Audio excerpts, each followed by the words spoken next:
Natulungan nila ang bayan ng Santa Cruz doon sa mga totoong pangangailangan. Ngayon mga kasama, lalambing ang konsyal, lalantek ang matmat, iniwa ang power team. Straight mo na po. Simula kay Governor Dan Fernandez, sumunod kay Vice Governor Jen Amante, kay Atty. Carolino, dalawang mukha na kasama namin, at ang team Egay San Luis, itaguyan po natin doon sa loob ng ating tangpan. Magandang tanghali po sa inyong lahat.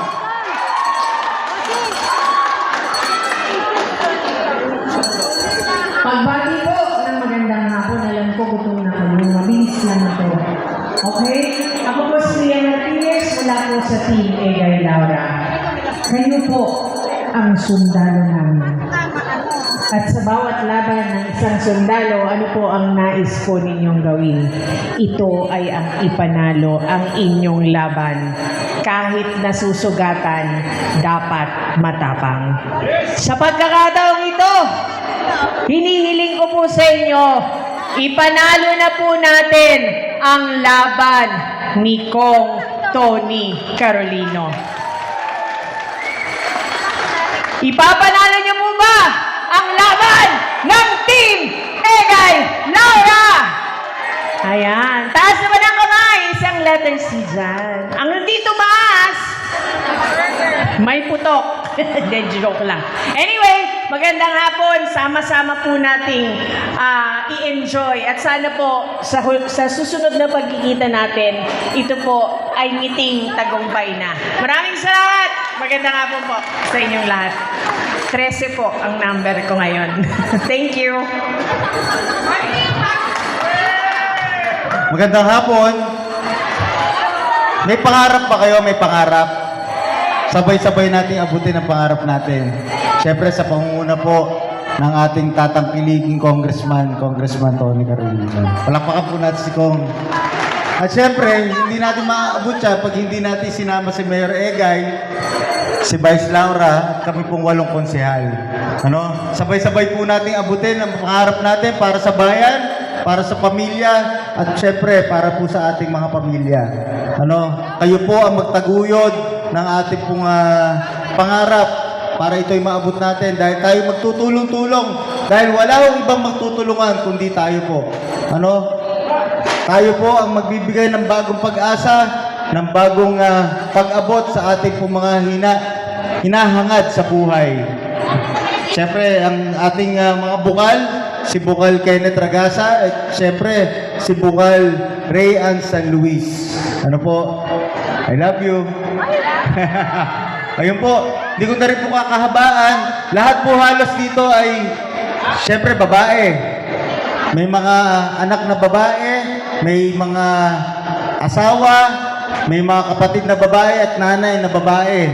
Ang lahat po ng babae na naririto ay dumaan sa sa debut. Ilan taon ba ang nagde-debut? Yan, huwag niyo kakalimutan, number 18 po sa Balota, Abiel Panganiban. Thank you po.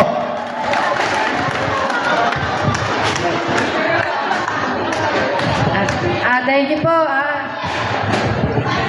Kilala niyo po ako?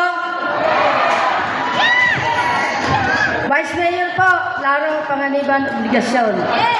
Thank you po kay Lord, nandito tayo, nagtyagaan po. Alam ko, hindi pa kayo nakain eh. Mamaya, umuwi kayo, kakain na rin po kayo. Ano po? Pero ako po ay humihingi sa inyo na sana po bigay natin kay Tony Carolino ang maging congressman po ng ating 4th District. Manindigan po tayong lahat kay Atty. Carolino. Huwag nating alisin po yan. Kailangan po natin yan. Tayo may paninindigan sa ating sarili. Lalo-lalo na po sa aming team, Egay San Luis. Huwag niyo po kaming iiwan. Aasahan po namin yung paninindigan po ninyo sa amin ni Mayor, sa aming 8 konsyal, siyempre sa ating Atty. Carolino, na gagawin po natin congressman ng 4 na distrito dito sa ating bayan ng Laguna. At ang ating po si Kenneth. Huwag niyo po siyang pababayaan. Si Rehan po. Sila po ang hihingi ko. Mamintiga po tayo. Tayo na dito. Kailangan po. Kaya po kayo nandito. Para kay Tony Carolino. Di po ba? Nagdaga po kayo. Kaya po, yung pagdadagan natin, ibigay natin kay Tony Carolino para maging congressman ng ating anak na distrito dito sa ating Laguna. Ano po? Sa inyo po lahat, magandang tanghali po. At God bless po sa inyong lahat. Thank you po. Nagpahuli po ang inyong lingkod. Napapagkaroon na po. Ako po yung vice mayor. No, joking lang po. No. Kaya po kayo nagpahuli. Pinauna ko ang tunay na magiging vice mayor. Laura, Paraniba, nominasyon.